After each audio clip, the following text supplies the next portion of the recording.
नमस्कार मंडळी, मी स्नेहल तुमचे आपल्या किचन मध्ये मनापासून स्वागत करते। हे चणे आहेत, आपण पाणी टाकून कमीत कमी 2-3 पाण्याने छान धुवून घेऊया। असे छान चोळून चोळून धुवायचे आहे। तसं तर आपण भिजवल्याच्या नंतर वरचं पाणी काढतोच, तरी पण आपण ह्याला 2 पाण्याने तर कमीत कमी धुवून घेऊया। आणखी एका पाण्यात धुवून घ्यायचं आहे।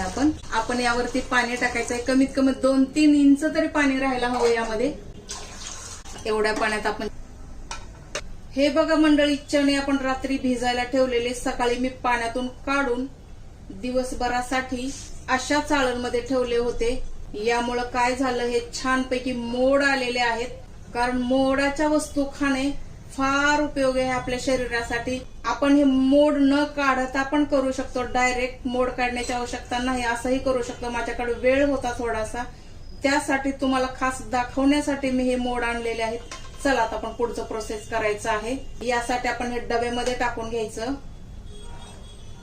यामध्ये फक्त आपण एक अर्धा ग्लास पाणी टाकायचं आहे। मीठ टाकायचं आहे अर्धा चमच हळदी टाकायची आहे। आणि हे आता आपण कुकरमध्ये ठेवून 3 शिटी घ्यायची आहे। शिटी होईपर्यंत आपण हे कापून घ्यायचं आहे। 2 कांदे, 2 टोमॅटो, एवढा लसूण, 2 इंच अद्रक, हे कोथिंबीर आणि कढीपत्ता आणि लिंबू आपण नंतर टाकणार आहोत। यामध्ये आपण 2 ग्लास पाणी टाकायचं आहे। त्यानंतर हा डबा आपण ठेवायचा आहे। फास्ट गॅसवरती 1 शिट्टी घ्यायची आहे आणि स्लो गॅसवरती 2 शिट्ट्या घ्यायच्या। एकूण 3 शिट्ट्या झाल्याच्या नंतर आपण भेटूया। 3 शिट्टी झालेल्या मंडळी, आपण आता गॅस बंद करायचा आहे। कुकर आपला थंड झालेला आहे, आता आपण उघडायचा आहे। पूर्ण सॉफ्ट झालेले आहे। पॅन गरम करायला ठेवलेला आहे, त्यामध्ये आपण 4-5 चम्मच तेल टाकायचं आहे। तेल छान कडकडीत गरम झालेलं, आपण यामध्ये मोहरी टाकायची आहे, हिरवी मिरची टाकायची आहे, त्यासोबतच कढीपत्ता भरपूर सारा टाकायचा आहे। कांदा छान ट्रान्सपरंट झालेला आहे।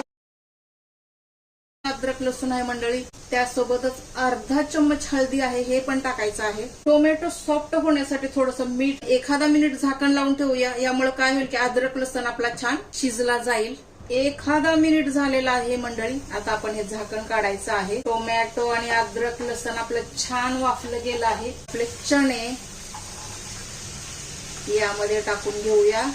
टेस्ट प्रमाणे मीठ यामध्ये मी टाकलेलं आहे। सर्वात शेवटी आपण यामध्ये ही भरपूर सारी कोथिंबीर आणि अर्ध्या लिंबाचा रस, तर काय भन्नाट टेस्ट येते मंडळी लिंबू टाकल्याच्या नंतर। आपला पदार्थ खाण्यासाठी रेडी आहे। व्हिडिओ आवडला असेल तर नक्कीच लाईक करा, शेअर करा, सबस्क्राईब करा।